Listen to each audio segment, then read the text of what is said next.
এ পৃথিবীর সবচাইতে বড় স্বৈরাচারী ফেরাউনের পরে এই হাসিনা।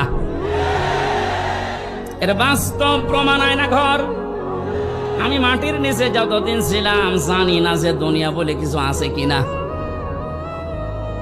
আমারে যারা নিয়েছিল রিমান্ডের নাম করে নিয়েছে তো, অথচ নিয়েছে তো মাটির নিচে। এত কঠিন অবস্থায় রেখেছিল, এত অসহায় হচ্ছিল মনে নিজেকে যে আল্লাহ পৃথিবীতে তুমি ছাড়া মনে হয় আর কেউ নেই। কারণ আমি বিচ্ছিন্ন ছিলাম দুনিয়া থেকে। আমি তো তাও মাত্র 3 বছর, আর ব্যারিস্টার আরমান 8 বছর।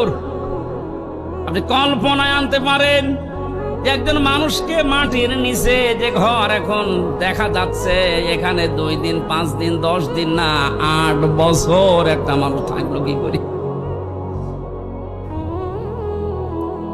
এটা টুরিস্ট প্যালেস হিসাবে আমার মনে হয় যারা দায়িত্বে আছে অন্তর্বর্তীকালীন সরকারের, তাদের উচিত হবে এটা রেখে দেওয়া। তামাম দুনিয়ার মানুষ সেটা আসবে, দেখবে আর বুঝবে যে বাংলাদেশে একটা জালেম